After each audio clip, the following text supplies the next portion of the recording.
சபரிமலை நோக்கி சென்ற பேருந்தும் சபரிமலையிலிருந்து ஓசூருக்கு திரும்பிய வேனும் மோதிய விபத்தில் சிறுவன் உட்பட 3 பேர் பலியாகி இருக்கின்றனர். தொடர்பான விரிவான விவரங்களை செய்தியாளர் சிவசபாபதி வழங்க கேட்கலாம். சிவா, வணக்கம். இந்த விபத்து குறித்த விவரங்களை பதிவு பண்ணலாம். சிவா, இன்று கிருஷ்ணகிரி மாவட்டம் ஓசூரிலிருந்து சபரிமலைக்கு சென்று திரும்பிய வேன் பாத்தீங்கன்னா தேனி அள்ளி நகரம் அது பக்கத்துல இருக்கிற அன்னஞ்சி விளக்கில பாத்தீங்கன்னா அது பைபாஸ் ரோடு. அந்த பைபாஸ் ரோட்ல எதிர வந்த தனியார் பஸ்ல மோதினதுல ஒரு 10 வயது சிறுவன் உட்பட 3 பேர் சம்பவ இடத்திலேயும் மரணம் அடைஞ்சிருக்காங்க.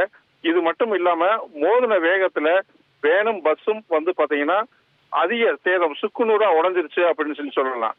இதுல பாத்தீங்கன்னா மிச்சம் பாதிக்கப்பட்ட ஒரு 10 பேருக்கு மேற்பட்டவங்க தேனி மருத்துவக் கல்லூரி மருத்துவமனையில அனுமதிக்கப்பட்டு அவங்களுக்கு சிகிச்சை அளிக்கப்பட்டு இருக்கு. இதுல பாத்தீங்கன்னா 3 பேர் ஆபத்தான நிலையில இருக்காங்க அப்படின்னு சொல்லிட்டு அவசர சிகிச்சை அவங்களுக்கும் கொடுத்துக்கிட்டு இருக்காங்க. இது பற்றி போலீசார் விசாரணை பண்ணி வழக்கு பதிவு பண்ணி விசாரணை செஞ்சுட்டு இருக்காங்க.